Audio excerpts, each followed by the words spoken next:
to get ET home again, or that we're 50 to 80 years more advanced than what we actually believe. I mean, that's the big thing that we're going on. And then this is exactly where half the problem is. I absolutely agree with you as far as the so-called missing proof. The thing that I find rather ironic on that is the people they're waiting to give an honest proof from are the same people that are deceiving of everything else. So Trippin's in the chat, and he posted Virgin Galactic sends its first passenger to the edge of space. That's good news for the 600 people waiting for a ride. Branson hopes to be the first passenger on Spaceship Two, inaugural commercial flight as early as this summer. So if the company succeeds, it's going to offer 90-minute flights at the bargain price of, wait for it, $250,000. Now, yeah, that's bargain price. Ain't it? So my question, why? Why not? How many little flights you got to dream for, Bill? Well, I know. I mean, one of the dreams I had when I was growing up was I wanted to get off the planet. I used to tell people that a lot. What I forgot to specify is I didn't want to come back. Right. I guess, I joined the Army because I like having 2 feet on the ground. I didn't join the Navy because I don't like water. The Air Force doesn't work for that. No, I have no desire to go in space. We have places on our own planet that we haven't even explored yet. Marinara Trench, for one. Oh, yeah. And, I just don't see... I don't know. I know there were kids, that have always had the dream of being an astronaut, yada yada, but I don't see the thrill. Maybe I'm an oddball here. My question is, the 90-minute flight, is that 90 minutes in the air, or does that include your takeoff and landing? Right. At which point you got 15 in the air. Flight.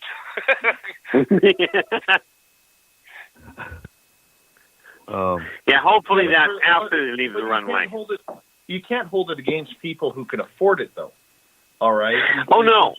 It's not their fault. I mean, this technology is a lot of money, and there are people who are willing to pay a lot of money for a lot of foolish things. I mean, if you consider it foolish. Now, there's the crowd out there will say, hey, well, instead of using it to go to space, why aren't you donating it to a charity who could use it, or the homeless, or whatever? Because anybody is looking for an excuse on everything as to how people should spend their money. But we don't know that the people who are buying this type of flight aren't, already spending thousands of dollars on helping fight homeless or anything. We always want to jump on the bandwagon and say, what a waste of money. Who would pay $250,000 for something like this? You know what? If you're somebody who's raking in 10, 20, 30, $40 million a year, why not? If you can afford it, why not? And you know what? It's the same thing as what you said with the TVs. You give it time, and those guys will all have went up. The demand will die out. Eventually, they're going to have to lower the price. Right. Yeah, and then it becomes a matter of economics, whether they can afford to lower it. But can you imagine the next security risk in the next 10 years when they have these flights going off all the time? Can you imagine how terrorism is going to advance? Human nature, what it is, it's going to be the next thing. Yeah, oddly enough, human nature is actually to get along. It is human training that brings about jealousy, greed, and fear. But human nature is actually to get along with each other. You want to see proof of that? Take a whole pile of kids from a bunch of different families, bunch of different nationalities, and put them all in the same room. They will play with each other. They don't see skin. They don't see race. They don't see anything. You're absolutely right. So when we're talking about human nature is actually to get along and to communicate. So they're taught the rest of it. My next question off this question is, do you see a tie with Trump and his Space Force and these three airlines going to space? Absolutely. If the government comes out and says we're going to do this, it's because private industry has already done it, and they want a piece of the pie, and that's the way I see it. Just like when NASA was around, and I mean, it's going to be the same. Elon Musk shot something up there. Other companies are shooting stuff up there now, and the U.S. government can't feel like they're behind. Well, and they'll have to. I mean, regulate something. They need to be able to actually get there. Yeah, it's going to be a little hard controlling if they don't. So Kayla's got a good question in the chat room. Do you think with commercial flights going into space, UFO sightings are going to go up? Well, clearly. Yeah, it's not a UFO. It is by definition. It's an unidentified flying object, but it's actually not an off-world craft. It's a Boeing 787, whatever. Yeah. Throw your number in there. So yeah, I can see that. Problem is, it may not be a meteor shower anymore. It's a falling airplane. Yeah, but no, there's certainly going to be an increase in sightings, simply by definition of what they are. Mm-hmm. See, the neat part about it is some of what NASA is already up to that they haven't told the general public. Right. And that is the fact that they're in the process of, they're pulling a really ambitious stunt that I don't think they've thought through, personally. No. And that is they're working on moving an asteroid into orbit around the moon, by which to build a manufacturing plant for putting starships together, because it'll be easier to get the smaller parts off than launch the ship from the ground. Mm-hmm. So do you guys think that they're doing these different space programs now because they know something that we don't, that is coming here, and maybe we need to have a way out?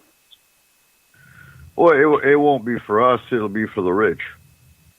Right, I mean, right. Obviously. And you make that sound like, are you asking if we're thinking in terms of there being some sort of invasion force and mankind trying to build a way off this mudball?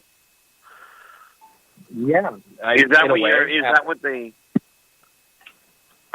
Well, I got something I would like to say. Sooner or later, we'll use up all the resources on this planet. So, I mean, and if you look at it that way, me looking at it from a scientific possibility, that means we have to have some place to go after. Oh, yeah. Well, asteroid mining is already being worked on. You just haven't told you about it. But I understand that. But what I see is that sending out unmanned spacecraft or even manned spacecraft to reach the nearest asteroid would take months, if not years. So if we had colonies or something as such on other planets or moons, then we could have a large population of humans out there, and it both protects us from what's happening to the Earth and gives us the advantage of pulling all those resources back here. And you're absolutely right. That is the evolutionary path. That is the road that's going to be followed. So, Gary, it has to be done one step at a time. Gary, what most people aren't aware of is it's already happened. Well, I wanted to say something, Eric. Going back years ago, when I was like a teenager, my dad's best friend growing up, when I was a little kid all the way up, when my dad was in Korea during the Korean War and getting ready to be discharged, he became a very good friend of James Gardner, the actor, Rockford Files, and all this stuff. Mm-hmm. And, when I was a little kid, I didn't know who this guy would come up, and spend a week every summer with my dad and hang around and do things. When I got older, I realized who he was. And I was always infatuated with Ronald Reagan. And when I was older, I asked James, I said, is there any way somehow you can, because at that time, Ronald Reagan had a show for young people. You could call in once a month, ask the president questions. And James said he would see what he could do. Well, I got a phone call one day while the show was going on from the White House, and it was Ronald Reagan. And I talked to Ronald Reagan over the radio. Then a few days later, I get a personal call from Ronald Reagan. And, we were just talking, about some of his movies and all that stuff. And then I just asked him a question because, they were talking about Star Wars. And, people were worried about, war with Russia and all this stuff. And I asked him, I said, would that really protect us if we had a war with Russia? And he goes, I'm not worried about, Russia having a war. I'm worried about them. And, I was young. I didn't think about what he meant, them. But when I got older, I kind of realized that them might be something other than what's on this planet. Well, yeah. I mean, it's funny because I remember that Star Wars program coming out, and the first thing I thought when they mentioned it was they put the Star Wars program out there. From what I gathered, according to the news anyway, the idea was because of the possibility of high-altitude missiles. The only problem was that the whole Star Wars platform was pointed the wrong direction. Right. So I mean, you'd be looking for high altitude missiles, all right, launched in January to land in November. Yeah. Mm-hmm. And it always. Anytime I think of Reagan, I think of his UN United Nations speech about what it would take for the planet to pull together would be, invasion from an outside force. So, yeah, he pretty much confirmed to you, Gary, what he said on the UN speech. Oh, yeah. And he was really outspoken. Of course, I think he was starting to suffer a little bit from, Alzheimer's at that point, and people didn't realize it, to after, his ending of his last term. But, I really got I really got that distinct impression that he was talking about, aliens and stuff like that, because him and Nancy, they were into the occult. They were into all kinds of weird things. But I really here's the really sad news on that one. And it doesn't matter which race we talk about. If any one of the races were to decide that they were going to invade Earth, mankind wouldn't get to fight back. No. They wouldn't even know they were being invaded until it was way too late to do anything. One EMP blast and we'd be done. Well, that's one thing. Again, you just mentioned something, that is really a sore subject with me right now. We were mentioned a little bit at the beginning of your show about the wall and stuff like that. I can't understand why we aren't number one concern in this country right now should be the grid system, because after 1 week of no power, the generators are going to start running dry at the hospitals. People are going to start dying off in large numbers. Food will start becoming scarce after about 30 days. Then you look at all these other things that can happen, like the nuclear power plants. Okay, they're not going to be able to produce power, but they got to stay cold. What's going to happen when their diesel runs out? Are all the employees going to run out long before that? Oh, good bet.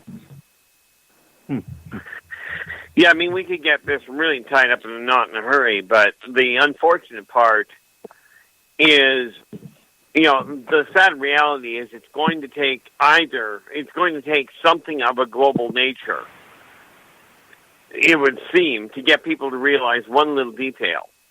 You want to make things work a little better? Get to know who your neighbor is. Find out who it is living right next door to you or right across the hall. But that's not going to. I agree with that. But I'm talking about all these people who are going to die between in the hospitals, maybe freezing to death. The chaos that'll start breaking down. You remember Watts?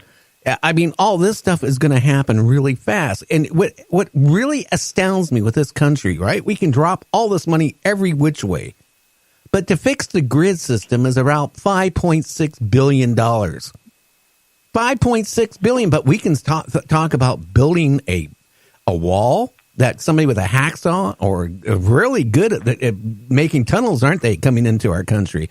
Tunnels good enough where they can put air conditioning in it and drive a car even through. I don't know.